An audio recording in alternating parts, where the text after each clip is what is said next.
The Warren Path, Part 1, by K. Brad Barfield. The chronicle of General Beauregard's campaign opens in the kingdom of Cooter, situated in Egypt Township, Ashley County, Arkansas, a place defined by a dark adhesive substance known locally as gumbo mud. Arrival here is a descent, a departure from the paved geometry of the city, and an immersion into a land where physical and spiritual laws operate on their own terms. Long ago, this ground belonged to the Crossett Lumber Company, whose mill whistle carried the county's authoritative voice. Since its silence, a vacuum of authority has lingered over the township. Into that vacuum strides General Beauregard, a red jungle fowl who believes himself CEO of a Fortune 500 agricultural conglomerate. The farm's rhythms now operate strictly on rooster time, set not by mechanical whistle, but by the general's own biological declaration of war against the quiet. The general's headquarters is the chicken-shaped pool, a concrete monument to hydrological overconfidence, poured in 1982, currently leaking at the beak end. The conflict ignites when a truck rumble on the county road signals to the general that the tomato warlord of Bradley County is mobilizing. In the general's cosmology, the exalted pink tomato, the famed red orb, is a false sun, an affront to his solar authority, and the upcoming Pink Tomato Festival represents a threat requiring a preemptive strike. But no campaign can begin until the prophecy of the general is ratified. 4 signs must align: the rattle of corn in the tin shed, the sigh of Memo on the porch of reckoning, Bronchi the donkey frozen in place, and the third grunt of Okra the sow. Okra, the farm's reluctant oracle, initially refuses to deliver the decisive grunt. Then the sky shifts into a heavy purple tint, carrying the scent of hay and heartbreak, and Okra emits her resounding third grunt. The prophecy is sealed. The invasion begins. The logistical labor is intense, disproportionate to the absurdity of declaring war on a vegetable. Financing is achieved by unearthing Papa's $33,000 Christmas bonus, a mason jar of damp 20s buried near the chimney. The crew is small: the general, the narrator, the logistics officer, and Bronchi the donkey, who serves as both heavy infantry and moral compass. The general demands a forward observation post. The narrator welds a T-bar command perch onto the dashboard of the 1994 Ford F-150. Bronchi's red bandana must be washed, starched, and ironed to address a pressing morale issue before he will load into the trailer. Then the general claims a yellow Crossett lumber hard hat as the helmet of state, co-opting the industrial heritage of the region for his campaign. The journey begins on the Moray-Saline Road, immediately descending into the fracture zone, where geography and reality lose cohesion. They encounter a massive, luminous white dog, the gatekeeper of the old traces, patrolling the fog. The general salutes. The creature dissolves back into the mist. Crossing the Saline River Bridge, the expedition's Rubicon, triggers the truck's broken radio to burst alive with the legendary ghost broadcast of King Biscuit Time from 1941, accompanied by the phantom whistle of a paddle wheeler rising from the river's memory. At Longview, the general witnesses a terrifying ghost loop, Union cavalry from 1864 igniting a pontoon bridge. He shrieks commands across the temporal divide, but the soldiers do not perceive him. A profound communications failure follows, shaking the general's confidence in his command over the frequencies. The expedition soon encounters Harlan Wicks, a self-described hydrotemporal engineer, who warns that the river is trying to flow back to the war, pulled by the narrative weight of 1864. Wicks notes that Arkansas fat mucket muscles, the biological hard drives of the watershed, are clamping shut to protect the timeline. To cross safely through the impending liquefaction zone at G's Landing, they must travel at exactly 33 miles per hour. They fail. The Ford sinks into a deep sand blow, triggering a violent chrono displacement.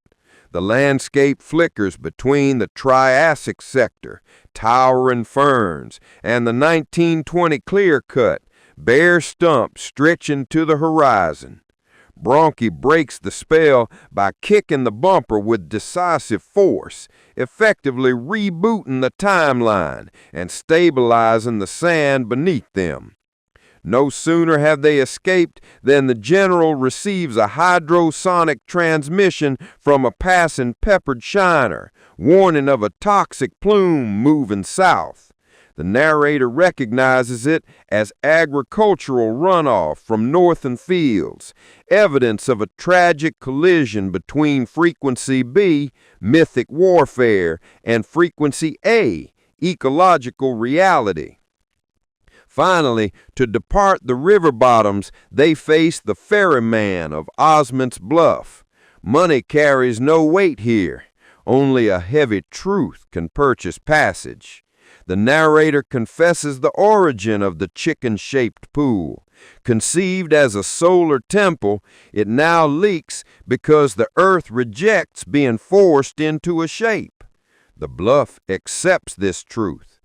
Having survived the descent into the fracture zone, they climb toward the Pine Ridges, entering the jurisdiction of the Tomato Warlord and the next stage of their campaign. The Warren Path, Part 2, by K. Brad Barfield. The second phase of the Warren Path begins as the expedition climbs out of the alluvial floodplain and onto the higher terrace deposits, where the wet instability of ghosts, mud, and shifting time gives way to the straight lines and calculated order of the timberlands. To General Beauregard, the perfectly aligned pine plantations represent a civilized forest, a sign that structure has returned and tactical advantage is restored. Their first stop is Sumter, a ghost town that reads not as memory but as warning. The silence here is different from the hush of Cooter's Fields. It is the silence of neglect, the quiet of a place that has forgotten you. The general studies the abandoned storefronts and collapsing sawmill frames and calls Sumter an argument for the impermanence of human ambition. He is shaken by this fallen outpost and asks the narrator whether destroying the red orb might doom Warren to the same fate. He fears a world surrendered to soybeans, the crop of surrender. That night they camp at Jersey, where the general asks a rare personal question. Why are you even in this war? You don't hold the pen. The narrator admits the truth. The farm had become too quiet, too weightless, and driving the Warren Loop was a way to manufacture gravity, to believe something was still happening in a world drifting toward stillness. The general nods solemnly. The bird, the beast, and the feller with the truck. We are the geometry of resistance. Crossing into Bradley County, the soil shifts to the sandy loam ideal for tomato cultivation. The general hisses at the billboard celebrating the red orb, which he believes mocks his solar authority. The war begins prematurely in Hermitage, when the general, sensing fuel depletion, breaks out of the truck and launches an unauthorized assault on a display of locally grown hothouse tomatoes at an Easy Mart. Calling them water balloons masquerading as the sun, he demolishes the stand in what he calls a psychological victory. The narrator pays $12.50 in restitution for what is described as a very vegetarian crime scene. Entering Warren, the red vitrified brick streets unsettle the general, who interprets them as a vibration trap. The Bradley County Courthouse becomes the citadel, and its clock tower the eye of the watcher, eternally judging the dawn. They establish a forward operating base at the YMCA, the most neutral ground the narrator can locate on short notice. Reconnaissance at the fairgrounds reveals the full mobilization for the Pink Tomato Festival. To the general, the parade floats appear as siege engines, and the Miss Pink Tomato contestants become priestesses of the orb. When a balloon bursts in the distance, the general interprets it as evidence of the orb's structural weakness and scribbles notes for the forthcoming siege. A navigational error carries them past the vine-covered ruins of the Carmel Asylum. Here the general falls uncharacteristically silent. He senses the weight of the unheard, recognizing that many confined there were eccentrics, misunderstood, or out of step with the world. Like me, he murmurs. In the broken brick and iron bars, he perceives the danger facing any creature who calls himself a king without a kingdom. The decisive action, the siege of the brick streets, is entirely unplanned. When a tomato co-op truck rolls past their parked Ford, the general throws himself at the door latch and launches a full charge. Bronchi, sensing the shift, bursts from the trailer and gallops after him. As Bronchi's hooves strike the brick, their sound multiplies into the spectral thunder of a Civil War cavalry charge, an effect the narrator calls the bleed, where history resonates beneath the present. Panicking, the truck driver swerves. 500 pounds of tomatoes erupt across Main Street in a red explosion. The general climbs atop the wreckage and crows his victory to the county. It is short-lived. Sheriff Miller arrests both the general and the narrator on charges of livestock negligence, destruction of agricultural property, and inciting a riot with a donkey. Miller observes that the general has spirit, though he is clearly attempting to plan an escape from the drunk tank, where he has scratched a crude V for victory into the concrete. Mimo is alerted and sends Brother to negotiate their release. Brother arrives with $18,000 in damp 20s, payment from Papa's buried money, and hands it over as restitution. Sheriff Miller issues an order to vacate Bradley County. The general, refusing even a moment of defeat, classifies the expulsion as a tactical withdrawal, declaring that they have successfully exposed the fragility of the orb. The Warren Path, Part 3, by K. Brad Barfield. Following their tactical withdrawal from Warren, the expedition begins its southbound return toward the kingdom of Cooter. They leave behind the sandy loam of the Tomato Republic and re-enter the heavier air and stubborn clay soils of Ashley County, paralleling the dark bends of the Saline River. The narrator affirms the central axiom of the Cooter universe. In the end, simply coming back is the only win that counts. The journey south becomes a metaphysical loop, less a retreat than a ritual designed to anchor the farm's existence. They enter the Felsenthal National Wildlife Refuge, the county's great drain, where the forest deepens, the shadows lengthen, and the silence feels older than language. The general halts at the low, symmetrical rises known as the Caddo Mounds, which he identifies as the ancient roosts. Here, he believes, the first roosters greeted the first sun. He senses the continuity of time, recognizing that he, Bronchi, and the narrator are merely the newest layer of sediment in a history deeper than asphalt and older than the Cooter franchise itself. The expedition reaches its geographical and narrative destination at the conflux, where the tannin-stained saline mingles with the muscular current of the Washita. The general calls this sacred junction the mixing of the myths, where the narrative of the pine merges with the narrative of the swamp. Watching the currents braid and unbraid, the general remarks that the water is stitching the land and the story back together, resolving the temporal fracture that threatened their world. He corrects himself, not resolved, but endured. To ratify this endurance, he picks the mud at the river's edge, declaring the conflux an anchor of the Cooter Empire. As they leave the conflux, the mist thickens over the Washita and solidifies into a vision. The silent, ghostly stern-wheeler H.M. Handy pushing upstream, her paddle wheel turning without sound. It is a ghost loop, a fragment of the river's memory, a tribute to the age when commerce and timber floated south. The general salutes sharply, acknowledging that the river fleet is still active, but runs on a different tide. Bronchi answers the phantom vessel with a soft, brassy bray, a recognition across frequencies.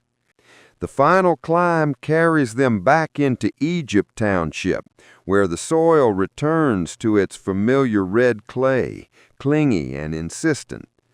The truck rolls over the cattle guard, clack, clack, clack, and the familiar landscape of the kingdom of Cooter rises before them. Despite the mud, it looks solid.